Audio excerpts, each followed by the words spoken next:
the universe is astonishingly fine-tuned for life.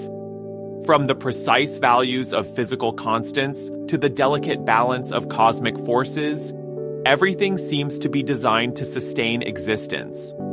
But is this the result of an intelligent creator, or could it all be just an accident?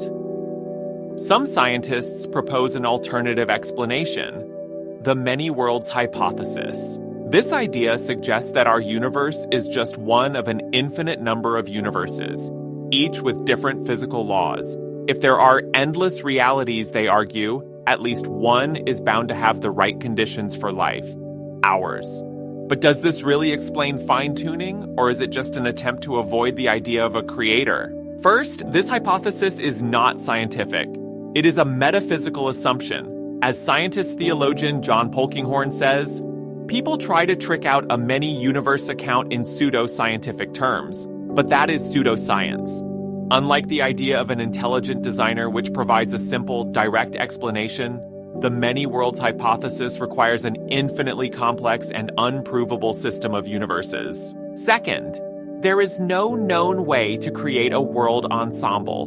No one has demonstrated how an infinite number of universes could come into being, let alone with randomly assigned physical constants.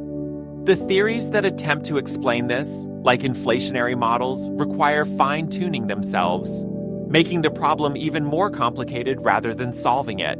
Third, history has already shown why such ideas fail. In the 19th century, physicist Ludwig Boltzmann proposed a similar theory to explain why we don't see the universe in a state of heat death.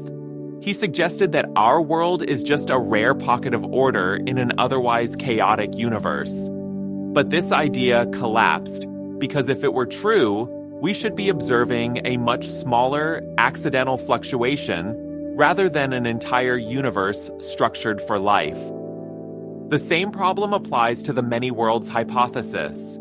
If our universe were just one among infinite random possibilities, we should expect to find ourselves in something far stranger, not a universe precisely balanced for human existence. Even biological evolution contradicts the idea.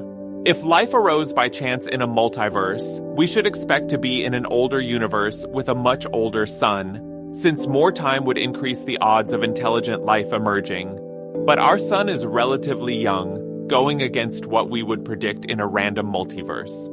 Instead, what we see aligns with design, not chance.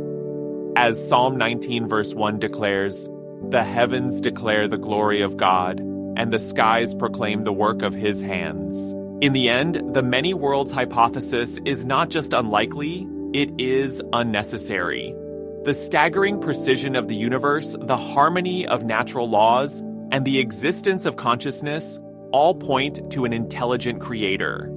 Romans 1 verse 20 says, "For since the creation of the world, God's invisible qualities, his eternal power and divine nature have been clearly seen, being understood from what has been made." The fine-tuning of the universe is not an accident. It is the unmistakable signature of God himself.